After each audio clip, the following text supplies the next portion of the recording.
Shyam Kumar brother. యేసుక్రీస్తు ప్రభువారి పరిశుద్ధమైన నామమున మరి జూమ్ మీటింగ్ లో జాయిన్ అయిన ప్రతి ఒక్కరికి కూడా ప్రభు నామమున వందనాలు. ప్రభు కృపను బట్టి మీ అందరి ప్రార్థన, మీ అందరి సహకారం, మరి ప్రభు ఇంతవరకు సజీవ లెక్కలో మనల్ని అందరినీ కూడా ఉంచి మరి జూమ్ మీటింగ్ లో మరి ప్రభు యొక్క స్వరాన్ని వినడానికి తిరిగి ప్రభు మనల్ని అందరినీ కూడా సమకూర్చినాడు. ఇంత గొప్ప ధన్యత ప్రభు యొక్క సన్నిధిలో చేరడం, ఇట్లా కూడి రావడం. మరి ఈ మాటలన్నీ కూడా ప్రభు యొక్క మాటలు అనేకులు కూడా వినడానికి మరి దేవుడు మనకి ఇచ్చిన గొప్ప అవకాశము ఈ ప్లాట్ఫామ్. కాబట్టి దేవుడు ఇచ్చిన యొక్క మరి దేవుని యొక్క దయగల సంకల్పంలో ఉన్న ప్రతి ఒక్కరమైన మనము మన ఉద్దేశంలో ఎదగడానికి ప్రభు మనల్ని కోరుకుంటున్నాడు. ఈ దినం మరి కొన్ని ప్రత్యేకమైన మాటలు ప్రభు యొక్క సన్నిధిలో నుంచి మనం వినడానికి ప్రభు మనకు సహాయపడను కాక. మొదటి కొరింథీయులకు రాసిన పత్రిక 3వ అధ్యాయం. కొరింథీయులకు రాసిన మొదటి పత్రిక 3వ అధ్యాయం. దయచేసి బైబిల్ తెరవగలిగిన వారు, చదవగలిగిన వారు మరి దయచేసి ప్రతి ఒక్కరు కూడా బైబిల్ తెరవడానికి దయచేసి ప్రయత్నం చేయండి. మొదటి కొరింథీయులకు రాసిన పత్రిక 1వ అధ్యాయం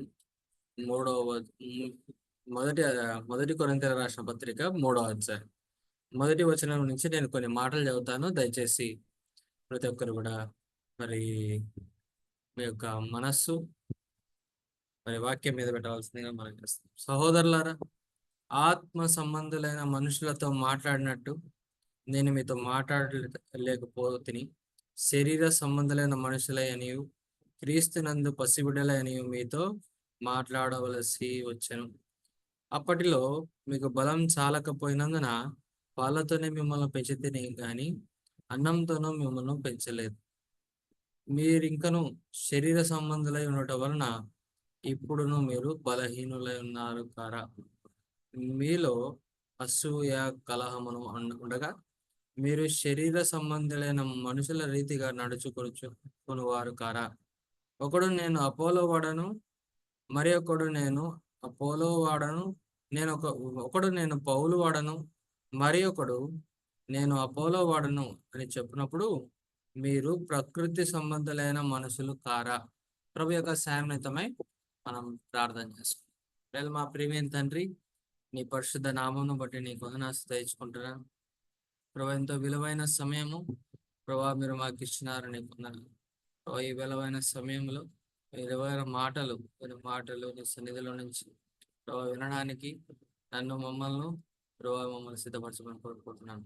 ప్రభా ఇక్కడ రాయబడిన మరి ఈ లేఖనం భాగాలు ప్రభా పౌలు కొరింథీ సంఘానికి రాస్తూ చెప్తున్న మాటలు ప్రభా నీకే వందనాలు తెచ్చుకుంటున్నాను. మా ప్రభు, మా ఆరక్షకుడైన యేసుక్రీస్తు ప్రభువారి పరిశుద్ధమైన నామమున అడిగి బ్రతిమాలాడుతున్నాం మా తండ్రి, ఆమేన్. ప్రియమైన సంగమ, ప్రభు యొక్క సన్నిధిలో ఎక్కడ నా నామమున 2-3 కూడి ఉంటారో అక్కడ ప్రభు మన మధ్యలో ఉన్నాడని మనం ఎరుగుదాం. కాబట్టి ఈ దినం ప్రభు యొక్క సన్నిధిలో మనము ఈ మాటలు మనం చూడడానికి మనం ప్రయత్నం చేద్దాం. ఇక్కడ మనకు ప్రభు జ్ఞాపకం చేస్తున్న ముగ్గురు మరి 3 గ్రూప్స్ ఇక్కడ మనకు కనబడతాయి. ఎవరు వారు అంటే, మొదటి వచనంలో రాయబడింది, సహోదరులారా ఆత్మ సంబంధులైన మనుషులు. ఎవరున్నారంటండి? మొదటి వారు ఎవరు? ఆత్మ సంబంధులైన మనుషులు. సరే, రెండవ గుంపు ఎవరు ఉన్నారు? అదే 2వ అధ్యాయంలో కూడా 3వ అధ్యాయం 2వ వచనంలో రాయబడింది. అప్పట్లో మీకు బలం చాలకపోయినందున పాలతోనే మిమ్మల్ని పెంచితిరి కానీ అన్నపానం పెంచలేదు. మీరింకను శరీర సంబంధులైన మనుషులు. ఎవరంటండి? ఇక్కడ రెండవ గుంపు శరీర సంబంధమైన మనుషులు. ఇది చాలా సర్వసాధారణం. అందరు కూడా మరి ఆత్మ సంబంధులైన మనుషులు, శరీర సంబంధులైన మనుషుల గురించి మనకు సర్వసాధారణంగా తెలుసు. మరి శరీర సంబంధం కానీ 3వ గుంపు కూడా ప్రభు మనకు పరిచయం చేస్తున్నాడు. ప్రభు మనకు తెలియపరుస్తుంది. ఎవరు ఈ గుంపు అంటే, 3వ అధ్యాయంలో 4వ వచనంలో రాయబడింది. ఏంటంటే, కింద రాయబడిన మాట లాస్ట్ లైన్, మీరు ప్రకృతి సంబంధులైన మనుషులు. ఎంతో చాలా విచిత్రంగా ఉంది కదా. ఆత్మ సంబంధులైన మనుషుల గురించి మనకు తెలుసు, శరీర సంబంధులైన మనుషుల గురించి తెలుసు, ప్రకృతి సంబంధులైన మనుషులు కూడా ఉన్నారంట. ఎంత ఆశ్చర్యం! ఎందుకంటే ప్రభు కొన్ని మాటలు రాస్తాడు. పరిశుద్ధ గ్రంథంలో కొన్ని మాటలు చాలా వినడానికి గాని, మనం ఆలోచించడానికి గాని, మన యొక్క మన ఆలోచన విధానం గాని, మనకున్న శక్తి సామర్థ్యాలు చాలవు. కదా! ఆత్మ సంబంధులైన మనుషులు ఎలాంటి వారంటే ప్రభువును ఎరిగిన వారు, ప్రభు యొక్క మార్గంలో నడిచేవారు, ప్రభుతో పాటు ప్రభుతో సన్నిహితంగా ఉండేవారు, ప్రభుని గురించి బాగా ఆహ్ ప్రతి ఒడుగుదొడుకులో ప్రభు మీద ఆధారపడేవారు ఆత్మ సంబంధులైన మనుషులు. గలతీలకు రాసిన పత్రికలో కూడా మనకు తెలుసు. ఏంటి? ఆత్మ సంబంధులైన మనుషులు ఎవరు? ఆత్మ ఫలాలు కలిగిన వారు ఆత్మ సంబంధులైన మనుషులు. సరే, శరీర సంబంధులు ఎవరు? శరీర సంబంధులు ఎవరంటే అక్కడ గలతీలకు రాసిన పత్రికలో రాయబడింది. ఈర్ష్య, ద్వేషము, కక్షలు ఇవన్నీ కూడా శరీర సంబంధులైన మనుషులనే మనకు బాగా తెలుసు. కానీ ఈ ప్రకృతి సంబంధులైన మనుషులు ఎవరు? ఇది కొత్తగా ఉంది.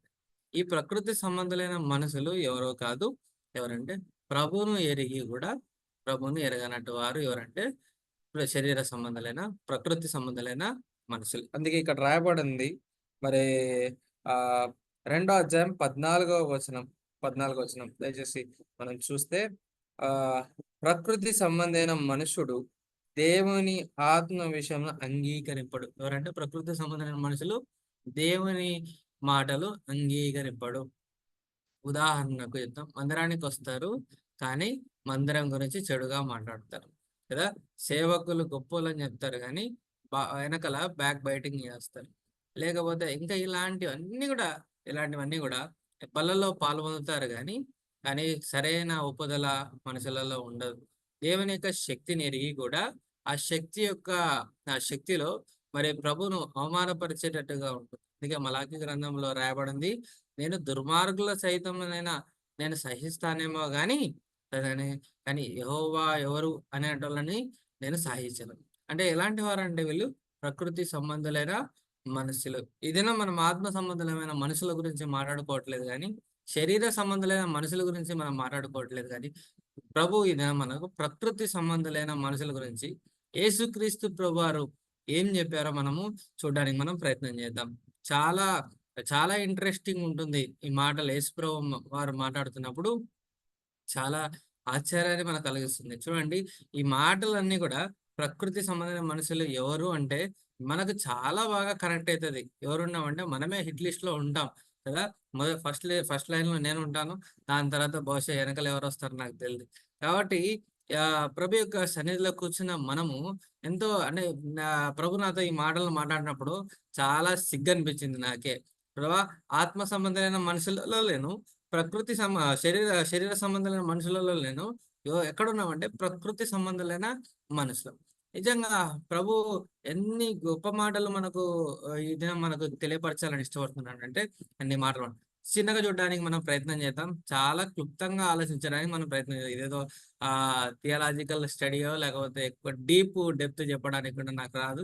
కానీ ప్రభు ఇచ్చిన మాటలు నేను క్లుప్తంగా నీకు చెప్పడానికి నేను ప్రయత్నిస్తాను. చూడండి, మత్తయి సువార్త 23వ అధ్యాయంలో ఇక్కడ ప్రకృతి సంబంధమైన మనుషులు మనకు కనబడతాం. దయచేసి చూడండి, యేసు ప్రభు మాట్లాడిన మాటలు. మత్తయి సువార్త 23వ అధ్యాయం.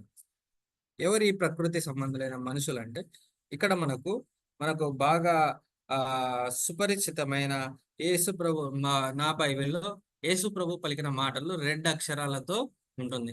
బహుశా మీ బైబిల్లో కూడా ఇట్లా ఉంటాయని నేను నమ్ముతున్నాను.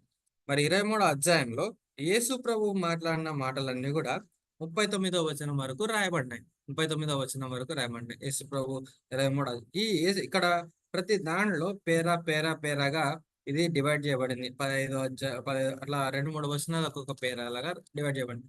దయచేసి ఒక్కొక్క పేర మనం చూడడానికి మనం ప్రయత్నం చేద్దాం. 23వ అధ్యాయము 3వ వచనం దయచేసి చూడండి. కనుక అప్పుడు యేసు జనసమూహ తన శిష్యులతో ఇటను, శాస్త్రులను పరిచయులను మోషే పీఠమందు కూర్చుండువారు కనుక వారు మీతో చెప్పు వాటిని అన్నిటిని అనుసరించి గైకొనండి, అయినను వారి క్రియల చొప్పున చేయకూడదు, మీరు చెప్పుదరే గాని చేయరు. మొదటి వారు ఎవరంట? వీళ్ళు బోధకులు చెప్తారు కానీ చేసేవారు కాదు. ఎవరంటే వీళ్ళు ప్రకృతి సంబంధులైన మనుషులు. చాలా సార్లు మనము చెప్పేవారంగా ఎక్కువ ఉంటాం కదా, చెప్పేవారంగా ఎక్కువ ఉంటాం, బోధకులుగా ఎక్కువ ఉంటాం కానీ చేసేవారంగా లేవు. కాబట్టి సరి చేసుకోవాలని ప్రభు మనకు జ్ఞాపకం చేస్తున్నాడు. పరిశుద్ధ దినంలో మనం ప్రవేశించక ముందు మరి శనివారం రాత్రి మరి ప్రభు మనకిచ్చిన గొప్ప సమయం ఏంటంటే, ప్రభా రేపటి దినం నేను పరిశుద్ధ దినంలో నేను ప్రవేశించబోతున్నాను, నేను ఆరాధించబోతున్నాను, ప్రభా నీ బలలో నేను పాల్గొనబోతున్నాను, ప్రభా నేను మీరు నాకు ఇచ్చిన దాంట్లో నేను నీకు అర్పణగా ఇవ్వబోతున్నాను, ప్రభా నేను ప్రకృతి సంబంధమైన మనిషిలాగా నేను ఉన్నానని మనం జ్ఞాపకం చేసుకోవాలి. ఏంటంటే మీరులో ఉన్న ప్రత్యేకత, మనం ప్రత్యేకతలనే చెప్పుకోవాలి, బలహీనతలు కాదు, ఈ ప్రత్యేకతలు ప్రకృతి సంబంధమైన మనుషుల్లో ఉన్న ప్రత్యేకతలని మనం చెప్పుకోవచ్చు. మొదటిది ఏంటంటే, వారు చెప్పుదురే గాని చేసేవారు కాదు. ఎవరి గురించి మాట్లాడుతున్నారు యేసుక్రీస్తు ప్రభువారు? ఆత్మ సంబంధులైన మనుషుల గురించి కాదు, శరీర సంబంధులైన మనుషుల గురించి కాదు. ఎవరు వీళ్ళు? పైన శాస్త్రులు, పరిసయ్యులు, మోషే పీఠమందు కూర్చుంటారు. ఎవరంటండి? శాస్త్రులు, పరిసయ్యులు అంటే ధర్మశాస్త్రాన్ని బాగా తెలిసినవారు. యేసుక్రీస్తు ప్రభువారు ఎవరో ఎరిగినవారు. యేసుక్రీస్తు ప్రభువారు ఎక్కడి నుంచి వచ్చినారో తెలిసినవారు. యెషయా గ్రంథాన్ని బాగా కంఠపాఠం చేసినవారు. ఎందుకంటే ఆ దినాలలో మరి బైబిల్ అందరికి కూడా చేతిలో లేదు. యెషయా గ్రంథం కేవలం శాస్త్రులు, పరిసయ్యులు వీరి దగ్గర మాత్రమే గ్రంథాలు ఉండేవి. వారు మాత్రమే, అందుకే వారు ఏదైనా సరే వారు చెప్పిందే వేదం అన్నట్టుగా ఉన్న దినాలు అవన్నీ.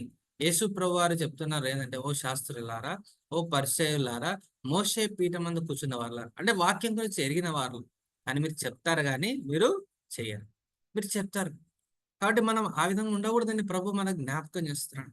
ప్రకృతి సంబంధమైన మనుషులు వారికి కలగబోయే నష్టం ఎలాంటిదో ఈ ఈ అధ్యాయంలో ఎంత స్పష్టంగా ప్రభు రాస్తున్నాడంటే మనం జ్ఞాపకం చేసుకోవడానికి ప్రయత్నం చేయాలి. చూడండి 13వ వచనం, 23వ అధ్యాయము 13, 14వ వచనాన్ని దయచేసి మనం చూద్దాం. అయ్యో వేషధారులైన శాస్త్రులారా, పరిసయ్యులారా, మీరు మనుషుల ఎదుట పరలోక రాజ్యం మూయుదురు. ఏం చేస్తామంట అండి?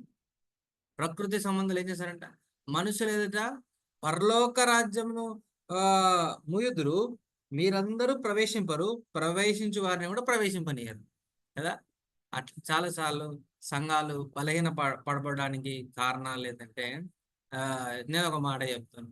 ప్రభు నాకు ఇచ్చిన తలమనం అంటే, ఒక విశ్వాసి చెడిపోవడానికి కారణం, ఒక విశ్వాసి బలహీనపడడానికి కారణం ఇంకొక విశ్వాసే కారణం కదా. వీళ్ళు ఎలాంటి వారంట? ప్రకృతి సంబంధం. ఎక్కడ ఉంటారు వీళ్ళు? ఎక్కడ ఉంటారు?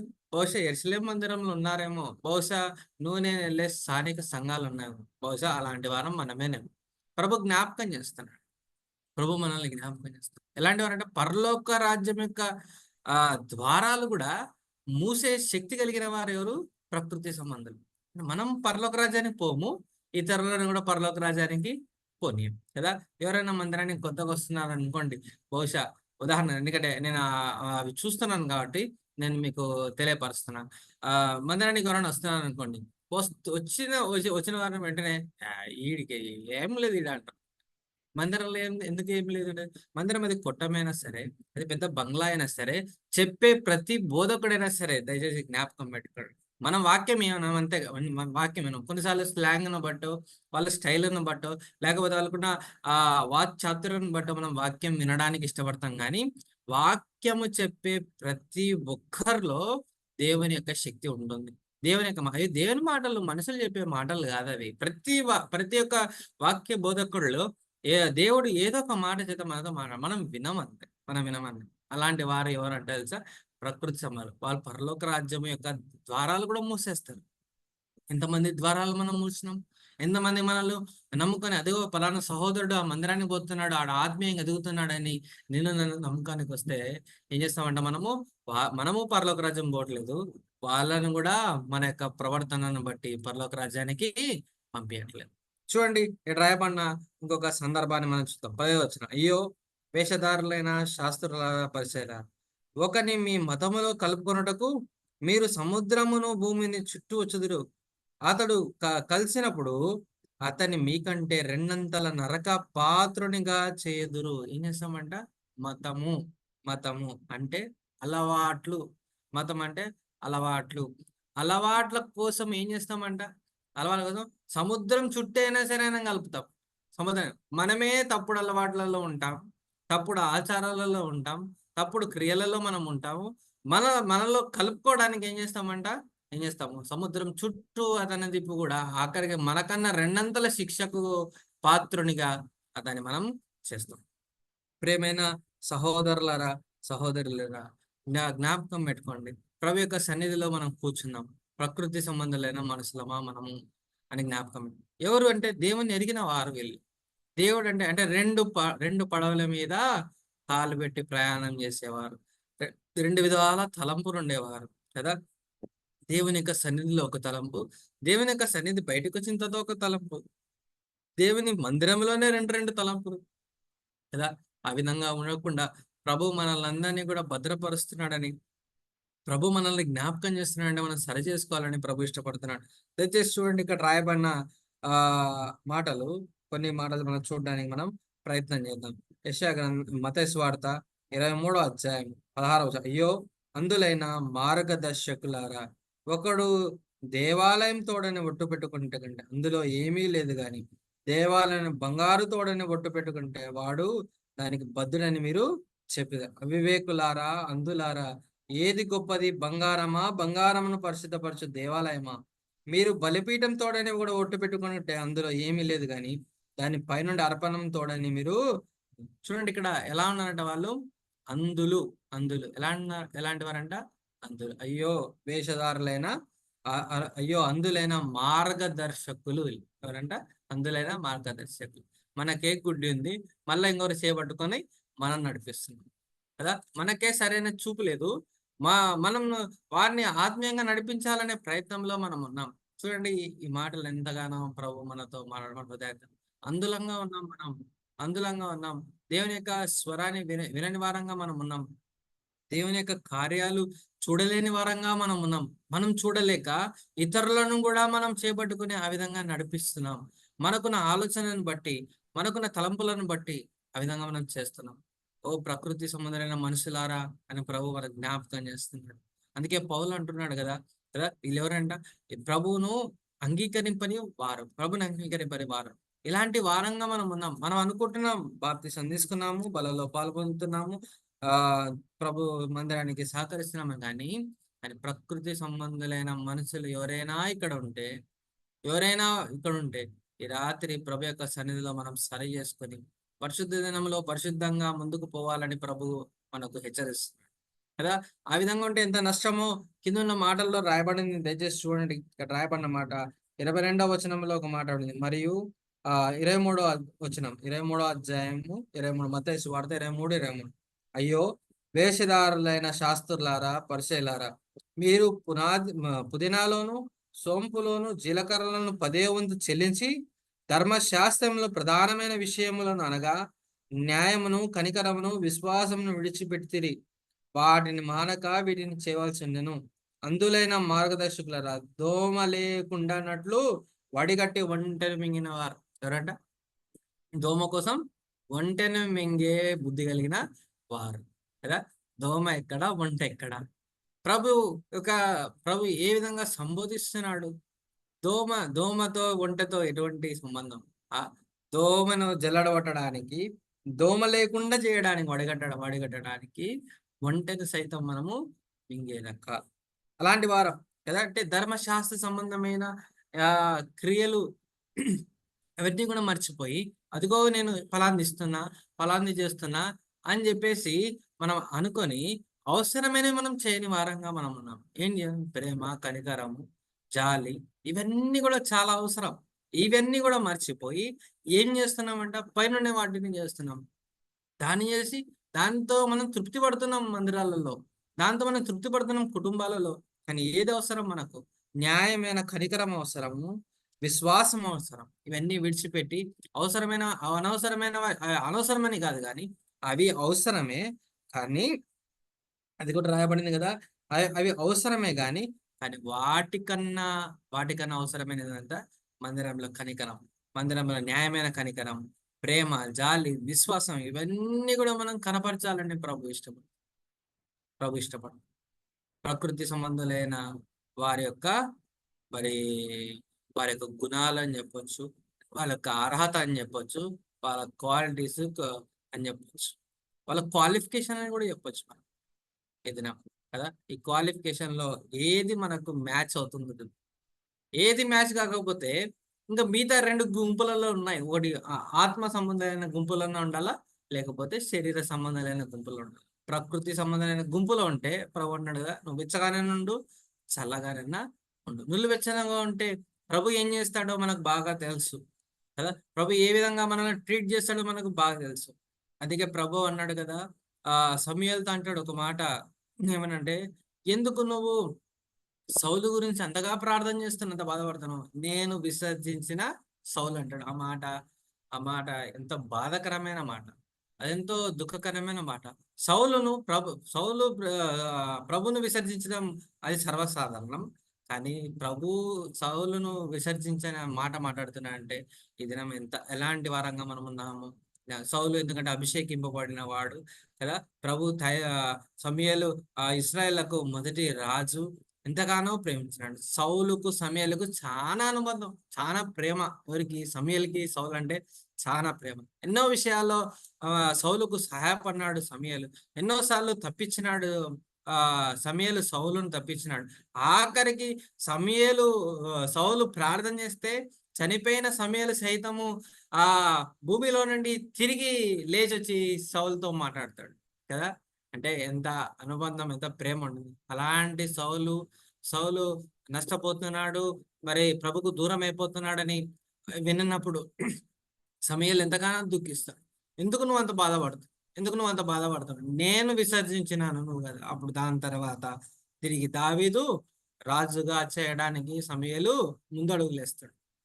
దయచేసి ఆ విధమైన వారు ఎవరంటే ప్రకృతి సంబంధాలని మనం జ్ఞాపకం చేసుకోవచ్చు. చూడండి, ఇక్కడ రాయబడిన మాట 25వ వచనం, దయచేసి చూడండి. 23వ అధ్యాయం 25వ వచనం.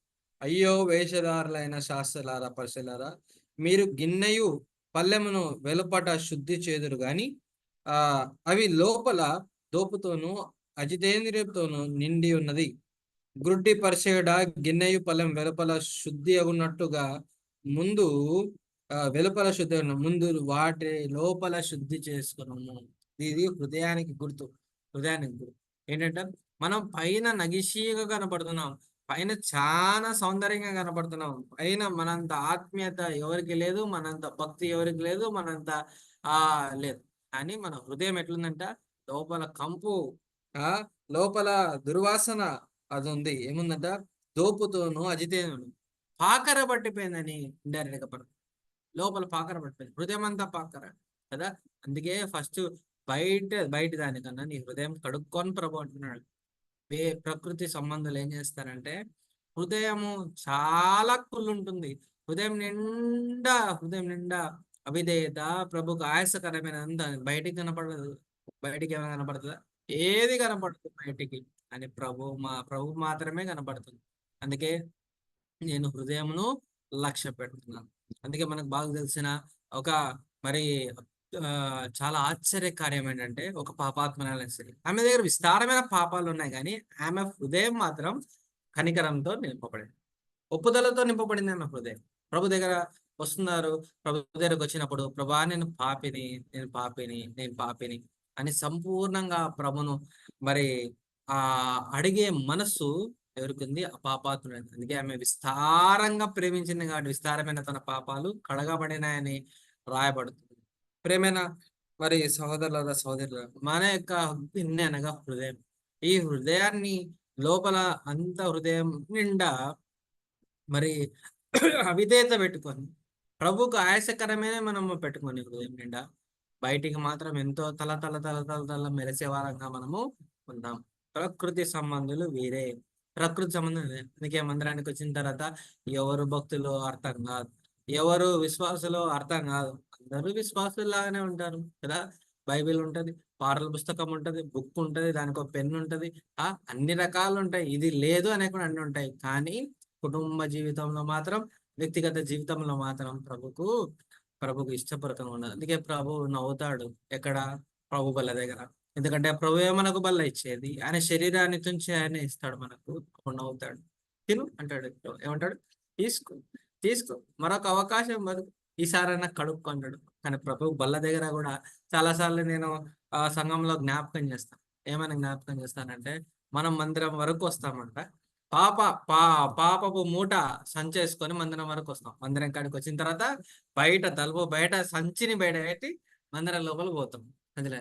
కానీ ప్రభు కోరుకునేదంటే సంచితో లోపల ఎక్కడ రావాలంటే సంచితో, పాపపు సంచితో లోపలికి వస్తే ప్రభు యొక్క బల్ల దగ్గర, ప్రభా నా దగ్గర ఇదిగో పాపపు సంచి మూట నా దగ్గర ఉంది, ఈ మూట, ఈ మూటను తొలగించు, ఇది బారుగా ఉంది, నన్ను క్షమించని ఒక మాట అడిగితే ప్రభు బల్ల దగ్గర మనకు క్షమాపణ. కానీ ఏం చేస్తాం తెలుసా, పాపపు మూట బయట పెట్టి ఎంతో పరిశుద్ధంగా, ఎంతో పవిత్రంగా, ఏ లోపం లేదని హృదయం నిండా మరి మన యొక్క హృదయం నిండా ఇది పెట్టుకొని ఆ పాపపు తలంపులన్నీ కూడా పెట్టుకొని మనం ఏం చేస్తామంటే లోపల పోయి మళ్ళీ బయటికి పోయేటప్పుడు ఏం చేస్తాం, ఆ పాపపు సంచయం చేసుకొని పోతాం కదా.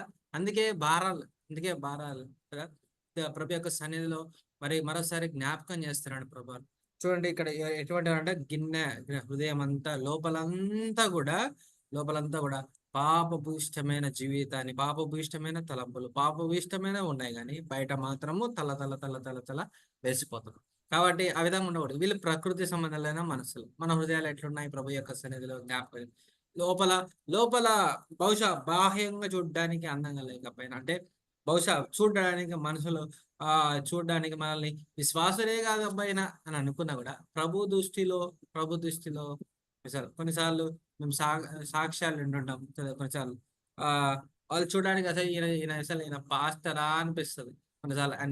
నేను తిరుగుతుంటా కూడా ఈయన పాస్టరా ఇట్లా. కానీ కొన్నిసార్లు ఆయన సాక్ష్యం చెప్పినప్పుడు, ఆయన మాట్లాడడం ఆరంభించినప్పుడు కొన్నిసార్లు ఆశ్చర్యంగా లేదు, సరే ఏందబ్బా ఈయన శూన్యకి ఇట్లున్నాడు, కానీ ఈయన మనస్సు నిండా వాక్యం ఎంత నింపబడిందని అనిపిస్తుంది. అది ప్రభు కోరుకుండేది. అది బాహ్య రూపం మనుషులు చూడడానికి మనలో అన్ని అవలక్షణాలు కనపడచ్చు, కానీ అది ప్రభుకు కనపడదు. ప్రభుకు మన హృదయం ఎట్లుండాలంటే లోపల మన హృదయం బాగుండాలంటే ప్రభు ఇష్టపడుతుంది. దయచేసి చూడండి 23వ అధ్యాయము 27వ వచనం.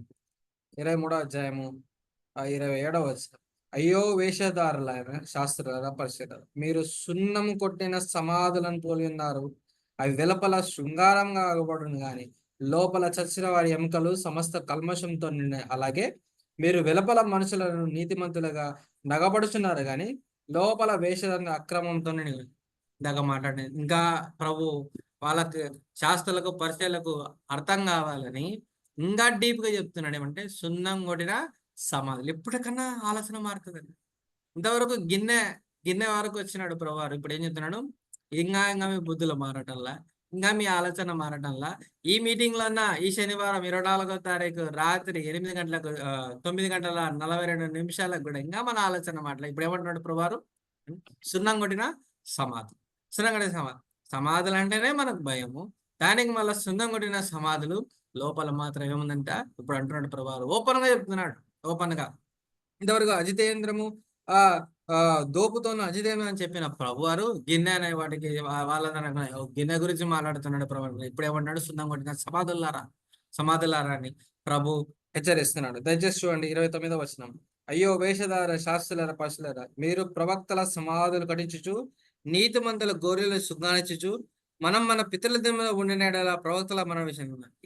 ఈ గుంపు ఎవరంటే ఇది చాలా ప్రత్యేకమైన గుంపు. ఎలాంటి వారంటే మాకు ఆ టైంలో ఏంటే వాళ్ళు చెప్పింటే, వాళ్ళ కాలం ఏంటే జీజాన్ గారు చెప్పింటే వాక్యము, లేదా ఆర్ఆర్కే మూర్తి గారు ఇప్పుడు ఉండింటే వాళ్ళ వాక్యము ఎవరు చెప్పినా అది అది ప్రత్యేకమైనది, అని జ్ఞాపకం చేస్తారు. అప్పుడు కాదు, ఆ దినాలలో మా పితరుల కాలంలో ఉండింటే అప్పుడు వాక్యం బాగుండే. చాలా వాస్తవమే, కాదని చెప్పట్లేదు.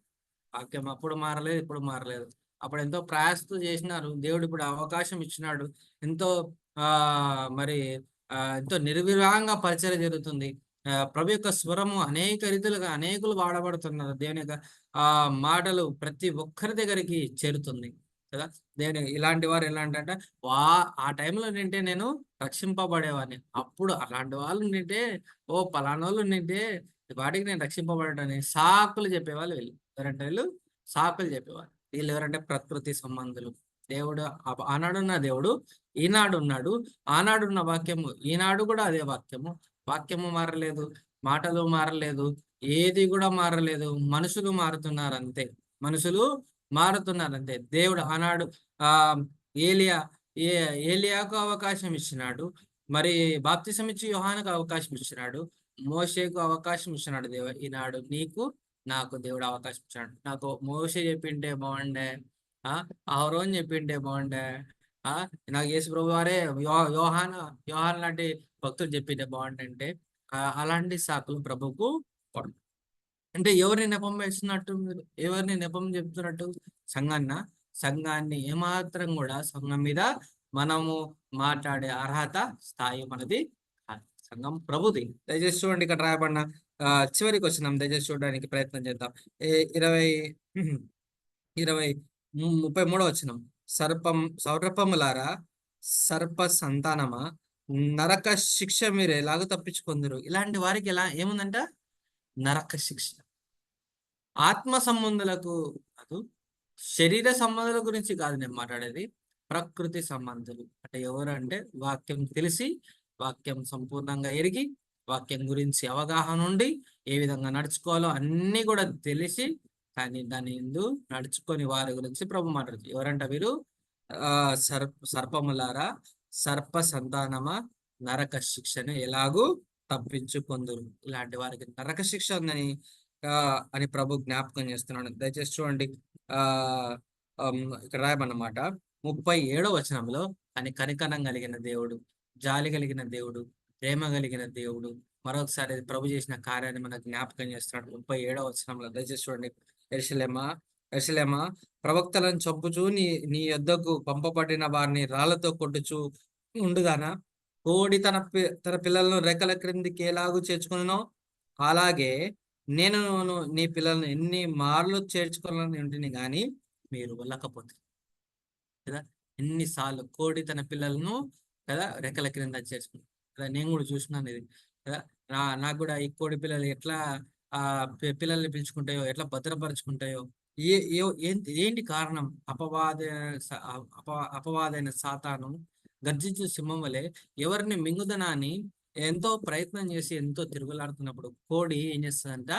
కోడి తన పిల్లలను భద్రపరచుకుంటుంది. పిల్లలు కదా, సర్వసాధారణం. పిల్లలకున్న ఏముంటుంది? పిల్లలకున్న తలంపు ఏముంటుందంటే పోవాలా, రెక్కల కింద ఉండడానికి ఇష్టం లేదు, పోవాలా, బయటికి పోవాలా, దూరం పోవాలా, ఆడుకుని పోవాలా, పక్క జరగాలని ఉంటుంది. తల్లికి మాత్రం తెలుసు బయట ఎవరున్నారు? అపవాది ఉన్నాడు. దేవునికి తెలుసు అపవాది యొక్క తంత్రములు ఎరిగిన వారం మనం కాము కాబట్టి ప్రభు చేస్తున్నాడంట. మాటి మాటికి మనం దూరం పోతుంటే మళ్ళా చేయి పట్టుకొని లోపల తీసుకొస్తున్నాడు. చేయి పట్టుకొని సంఘంలో కూర్చోబెడుతున్నాడు. చేయి పట్టుకొని ఎన్నిసార్లు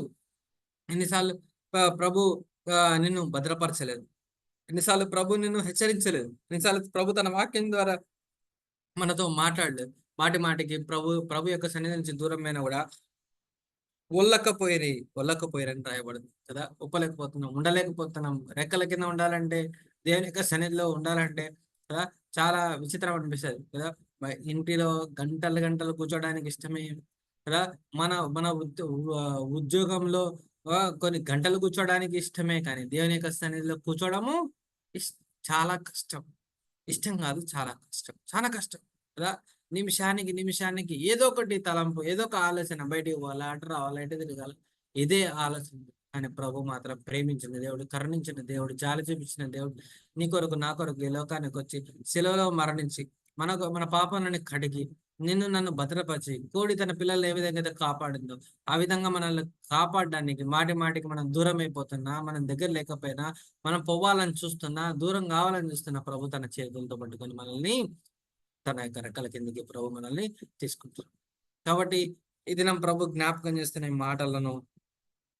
ఈ మాటలను మనం జ్ఞాపకం పెట్టుకుందాం. 29 మొదలుకొని ప్రభు పేరట వచ్చేవాడు శుద్ధింపబడను గాక మీరు చెప్పు వరకు నన్ను చూడరని మీరు చెప్పారు. కాబట్టి ప్రభు ఈ మాటలు మన కొరకు ప్రభు పంచిపెట్టుకున్నాడు. ఏంటంటే దినం ప్రకృతి సంబంధాలైన మనుషులు ఆ విధంగా మనం ఉండడానికి ప్రభు మనకు జ్ఞాపకం చేస్తున్నాడు. ఆత్మ సంబంధమైన గుంపులో ఉన్నామా? సంతోషము. శరీర సంబంధాలైన గుంపులు ఉన్నామా? ప్రభు అవకాశం ఇస్తున్నాడు. కానీ ప్రకృతి సంబంధాలైన మనుషుల్లాగా మనం ఉంటే మాత్రం ప్రభు ఒప్పే దేవుడు కాదు. ప్రభు ఒప్పే దేవుడు కాదు. అందుకే వారి కొరకు ఏం ఉంచబడిందంట? నరకము మీ కొరకు సిద్ధంగా ఉన్నది. నరకము మన కొరకు ఎలాగో తప్పించుకుంటాం కదా. నరకము ఎవరి కొరకో కాదు, మన కొరకే కదా. కానీ ఈ దినం ప్రభు యొక్క సన్నిధిలో మనము యోగ్యంగా మరొకసారి క్షమాపణ కోరాలి. ప్రభా, రేపటి దినం నేను మందిరానికి వెళ్తున్నా, నా సన్నిధికి వెళ్తున్నా, పరిచర్యకి వెళ్తున్నా, కూడికలకు వెళ్తున్నా, వాక్యం చెప్పడానికి వెళ్తున్నా, పాటలు పాడడానికి వెళ్తున్నా, పరిచర్య చేయడానికి వెళ్తున్నా అని సన్నిధిలో నేను ప్రకృతి సంబంధమైన మనిషిలాగా నేను ఉంటాడు. ప్రకృతి సంబంధమైన మనుషుల్లాగా నేను ఉండను. ఆ విధంగా ఉండకుండా ప్రభు మనల్ని అందరినీ కూడా భద్రపరచును గాక. ఈ రాత్రి మనల్ని కాపాడును గాక. ఈ రాత్రి మనల్ని ప్రభు యొక్క సన్నిధిలో మనల్ని ప్రభు యోగ్యులుగా మనల్ని చేయను గాక. దేవుని యొక్క సన్నిధిలో ప్రభు మనం జ్ఞాపకం చేస్తున్నప్పుడు ఆ ప్రభు జ్ఞాపకం చేసే ప్రతిదీ కూడా మనం చేసుకుంటాం. చూడండి, 23వ అధ్యాయాన్ని తిరిగి చదువుకోవడానికి ఆ ప్రయత్నం చేయండి. ప్రభు అడుగుతున్నాడు, ఓ వేషధారులారా, అందులారా, మురుకులారా, ఇన్ని మాటలతో ప్రభు మనల్ని హెచ్చరిస్తున్నాడు కదా. యేసుక్రీస్తు ప్రభు అని చెప్తున్న ఈ మాటలన్నీ కూడా మనం కూడా హృదయంలో భద్రపరచుకొని ప్రభు యొక్క స్వరమును విని ప్రభు యొక్క కాడి కింద మనం అందరం ఉండడానికి ప్రభు మనకు సహాయపడును గాక. ఆమెన్. ప్రార్థన చేసుకుందాం. చిన్నమ్మ, ప్రేమ మా ప్రేమైన తండ్రి, నీ పరిశుద్ధ నామను బట్టి నీ కొందనాలు ప్రభు. ఈ రాత్రి మీరు మాకు ఇచ్చిన సమయాన్ని బట్టి ప్రకృతి సంబంధులైన మనుషుల గురించి మీరు మాతో మాట్లాడినారు. నీకు ప్రభా, అలాంటి గుంపులో మేము మరి ఉన్నాం. మేము ప్రభా, దయచేసి మమ్మల్ని క్షమించండి.